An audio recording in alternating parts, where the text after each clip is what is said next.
기독교 한국신문 창건 6주년 기념예배 및 기념 심포지엄을 분단의 현장과 교회를 세우라는 주제로 열리게 하신 하나님 감사드립니다. 모든 영광 하나님께 올려드립니다. 주님, 이 땅에 주님의 십자가를 통해 하나님의 나라의 평화가 이루어지게 하옵소서. 전쟁과 두려움이 떠나고 화평케 하는 그리스도의 영이 임하기를 간절히 원합니다. 이 민족이 70년 넘게 한반도를 덮치던 전쟁의 두려움의 영이 십자가의 복음으로 떠나가는 역사를 보게 하여 주시옵소서. 십자가의 복음으로 북한 땅에 진정한 평화와 하나님의 영광이 회복되게 하여 주옵소서. 한반도가 평화의 도구가 되기를 기도합니다. 폭약 냄새가 아니라 남북한 선거들이 되는 기도의 향기가 삼천리 방방곡곡 퍼지게 하여 주옵소서. 분단의 상징인 비무장 지대 155마일에 흐르는 화약과 지뢰의 강이 용서와 화해의 강물로 변하게 하여 주시옵소서. 주님, 한국교회가 깨어 일어나 시대의 사명을 감당하게 하여 주옵소서. 이 민족이 분단으로 인한 아픔을 감내하고 있지만 거기에 숨겨진 엄청난 하나님의 비밀을 보게 하여 주시옵소서.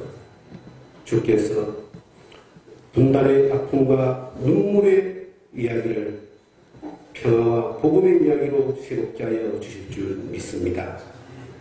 이 한국교회가 세속주의와 물량주의, 황금만능주의를 회개하고 오직 주님 말씀 위에서 평화 통일에 앞장서 준비하는 하나님의 도구 되게 하여 주시옵소서. 분단의 상황에서 지금도 여전히 고통받고 있는 이산가족, 북한 동포들, 탈북민들, 또 중국에서 유리 방문한 우리 동포들을 불쌍히 여겨 주시옵소서. 한국교회가 통일을 준비하고 이 땅 가운데 하늘의 기업을 일으켜 모든 민족과 열방을 섬기는 제사장이 되게 하여 주시옵소서. 이 시간 예배를 통해서 말씀을 전가하시는 정세영 목사님의 입술을 통하여 선포되어지는 오직 그리스도를 통하여 하나님의 뜻이 충만하게 나타나게 하여 주시옵소서. 우리 개동 모두의 심령이 오직 그리스도로 뜨거워지게 하여 주시옵소서. 우리 주 예수 그리스도 이름으로 기도드리옵나이다. 아멘.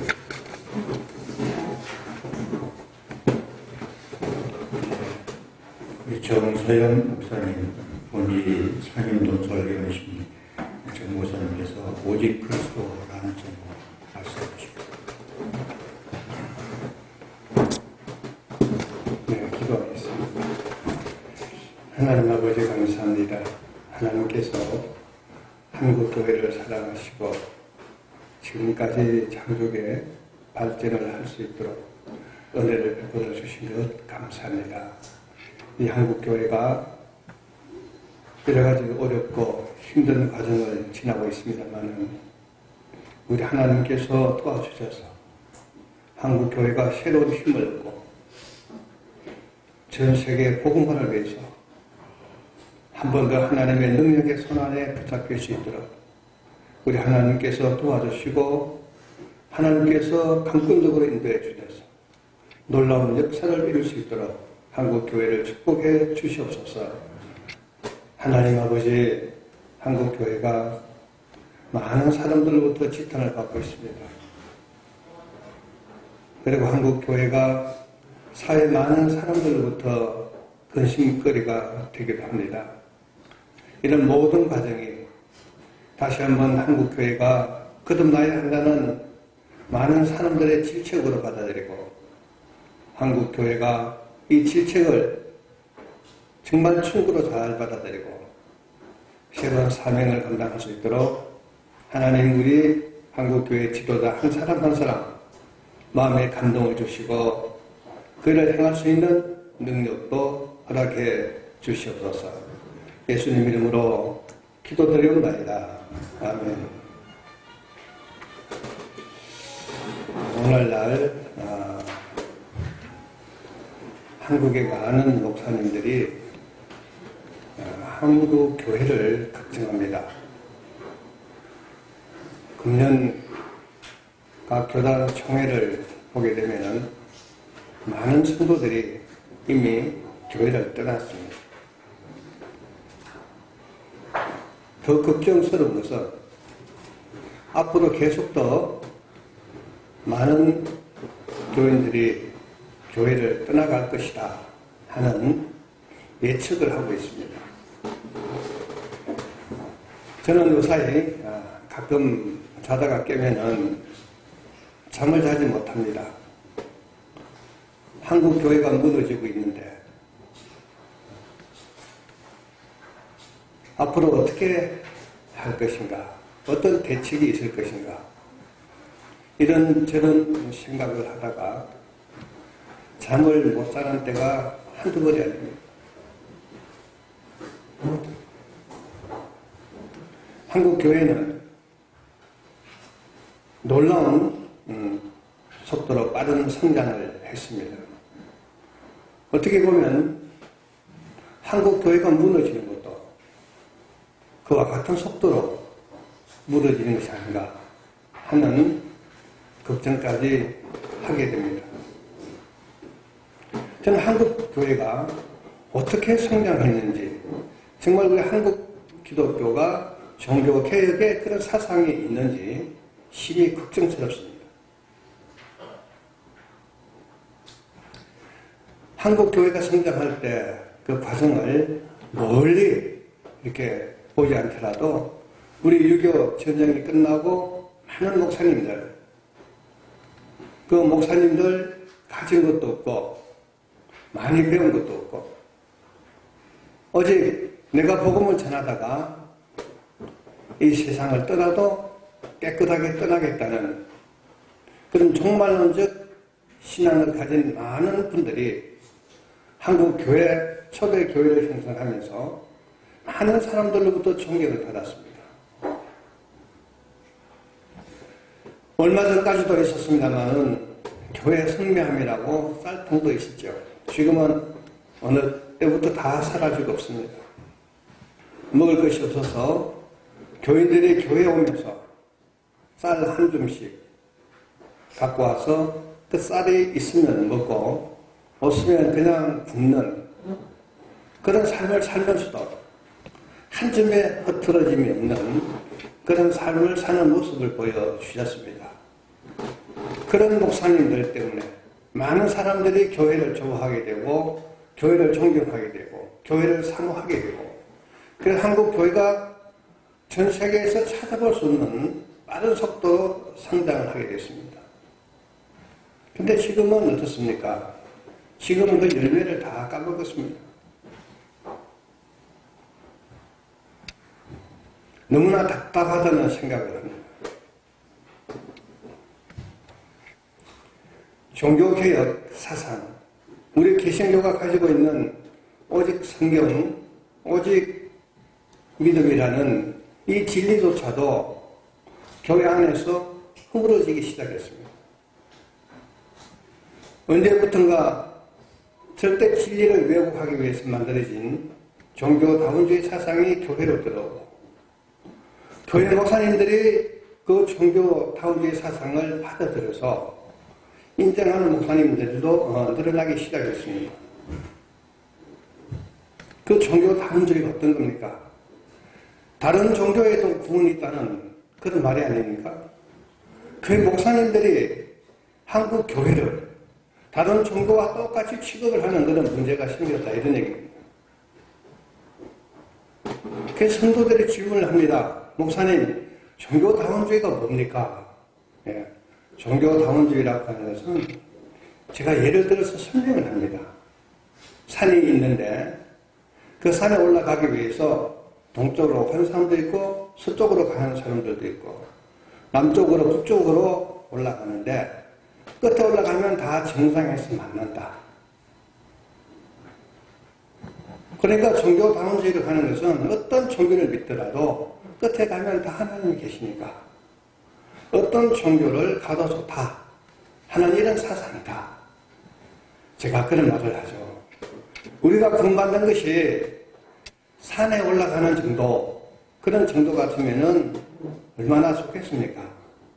그런데 그런 사상은 성경 어디를 찾아봐도 없어요.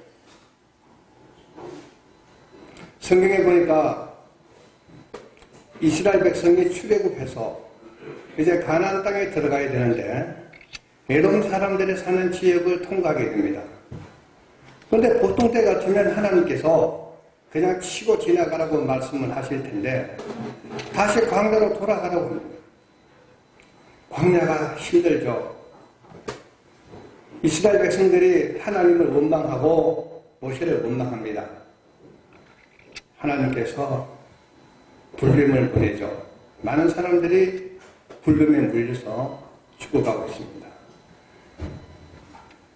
그때 이스라엘 백성들이 깨닫고 모세를 찾아와서 우리가 잘못했다고 다시 하나님께 기도해달라고 부탁을 합니다. 하나님께서 놋뱀을 만들어서 상대에 달고 높이 들라고 했습니다.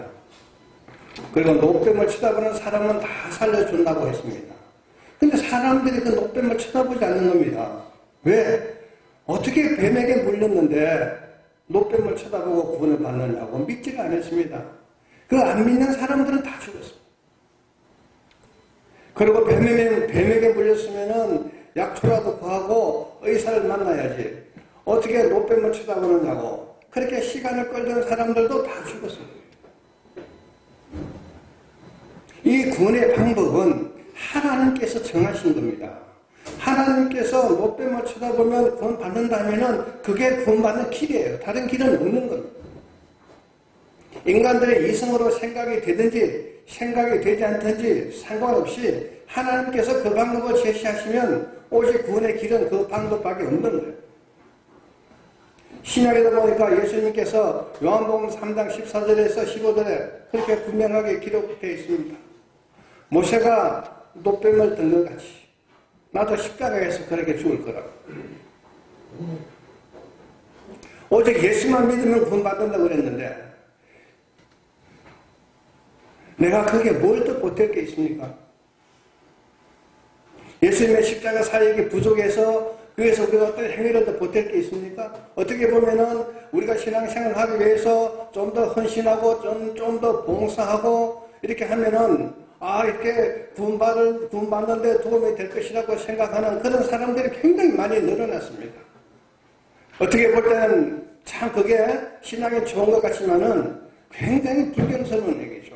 예수님의 십자가 사역이 뭔가 부족해서 내가 다른 노력을 해서 그게 보태고 구원을 받아야 한다면은 얼마나 하나님을 경외하지 못하는 그런 자세라고 말할 수 있지 않습니까? 십자가 그 자체는 완벽한 겁니다. 모세가 놋뱀을 들고 놋뱀을 쳐다보는 사람은 다 구원받는다고 그랬습니까? 하나님께서 다른 일을 하지 말라고 그랬습니다. 놋뱀만 쳐다보라고 그랬어요. 놋뱀을 쳐다보는 사람은 다 구원을 받는다. 다른 걸 일체 요구하지 않았습니다. 놋뱀을 쳐다보지 않고 다른 걸 구하려고 했던 사람은 다 죽었어요. 지금도 똑같습니다. 예수 외에 구원받을 만한 다른 길이 있다고 주장하는 사람들은 다른 사람들 다 죽이는 거예요. 자신도 죽고 다른 사람도 다 죽이는 겁니다. 그런 일들이 오늘날 한국 교회에 이단 사상으로 계속 퍼져가고 있습니다. 오늘 여기 심포지엄 보니까 분단의 현장에서 교회를 세우려고 했는데 교회를 아무리 세우면 뭐합니까? 이런 이단 사상이 들어가면은 다 무너지는 거예요. 우리가 절대 진리 안에 쓰고 그 진리를 정확히 깨닫고 그 진리를 가지고 분단의 현장에 교회를 세워야지 그 교회가 교회답게 성장하는 것이지 다른 진리, 다른 생각, 다른 복음 이런 것은 교회를 세워봤자 그냥 끊어지는 거예요. 한국 교회가 다시 한번 종교개혁 사상을 다시 한번 깊이 깨닫고 우리가 어떻게 개혁을 한 것인데 우리가 어떤 진리를 가지고 어떻게 살아야 될 것인지 이런 정말 정확한 진리에 서서 한국 교회를 리드해 나가면 한국 교회가 이런 혼란의 기회를 또다시 맞지 않을 겁니다. 사랑하는 동역자 여러분, 여기 계신 모든 분들이 다 한국 교회를 걱정합니다. 그런데 더 걱정스러운 것은 아무도 대안을 찾지 못하고 있다는 겁니다. 독일에서 오신 어떤 교수님이 저와 대화를 하다가 한국 교회가 수년 내에 빠른 속도로 유럽처럼 그렇게 될 것이다 하는 그런 말씀을 했습니다. 제가 그 말씀을 듣고 굉장히 답답했어요.